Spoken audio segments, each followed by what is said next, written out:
Misugo si Jesus sa pag-andam sa panihapon alang sa pista. Lucas Kapitulo 22 versikulo 7-13. Karon, miabot na ang pista sa pan nga walay patubo. Mao kining adlaw nga kinahanglan sa mga Hudyo nga maghalad og mga karniro nga ilang kaunon alang sa pista sa paglabay sa anghel. Busagi sugo ni Jesus si Pedro ug si Juan. Mingon siya, pag-una kamo og andama ang atong panihapon alang sa pista sa paglabay sa anghel.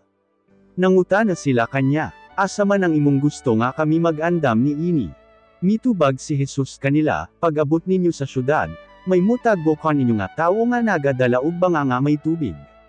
Sundan ninyo siya og sulod usab kamo sa balay nga iyang sodlan, ug ingnan ninyo ang tagbalay. Nangutana ang magtutudlo kon asa ang kwarto nga kanan niya oban sa iyang mga sumusunod sa pagsaulog sa pista sa paglabay sa anghel. Ipakita niya kaninyo ang dako nga kwarto sa taas nga kumpleto sa kagamitan. Didto kamo pag-andam sa atong panihapon. Nang lako ang duha nga iyang gisugo, ug nakita nila ang tanan sumala sa giingon ni Jesus kanila. Ug giandam nila didto ang panihapon alang sa pista.